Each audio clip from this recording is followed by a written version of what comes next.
वजन कमी करायचं असेल तर मूग डाळीचं हे शेवगा घातलेलं वरण नक्की करून पहा, फरक नक्कीच जाणवेल. मूग डाळ घेतली, दोनदा धुवून घेतली, त्यामध्ये हळद आणि हिंग घालून मस्त 2 ते 3 शिट्ट्या करून घ्यायच्यात. शेवगा जो आहे तो असा कट करून मस्त वेगळा शिजवून घ्यायचा आहे, म्हणजे तो खाता येतो आणि ओव्हरकुक होत नाही. ज्वारीच्या भाकरी मी इथे बनवून घेतेय. एकदम गरमागरम भाकरी आपण बनवतोय. तोपर्यंत कुकरच्या शिट्ट्या आपल्या 3 झालेल्या आहेत. कुकर मी थंड होण्यासाठी बाजूला ठेवलाय. शेवग्यामध्ये अनेक पोषक तत्व असल्याने यांची भाजी किंवा वरण नेहमी खायला हवे. तूर डाळीचा वापर करण्यापेक्षा नेहमी मुगाची डाळ जर खाण्यात आली तर ऍसिडिटीचा जो प्रकार आहे तो कमी होतो. भाकरी इथे तयार झालेल्या आहेत. फोडणी देऊया आता वरणाला. वरण असं हटून घ्यायचं म्हणजे छान एकसारखं ते होतं.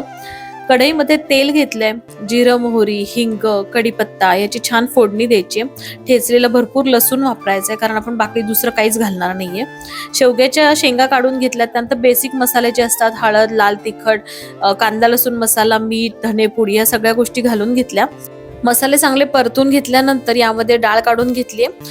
शेवगा शिजवलेलं जे पाणी होतं तेच मी यामध्ये वापरते. त्यानंतर थोडासा टोमॅटो वापरलाय, 1 चमचाभर तूप आणि छान अशी बारीक चिरलेली कोथिंबीर. आपलं वरण तयार आहे. ही रेसिपी आवडली असेल तर लाईक, शेअर, सबस्क्राईब करायला विसरू नका. इन्स्टा पेज फॉलो करा.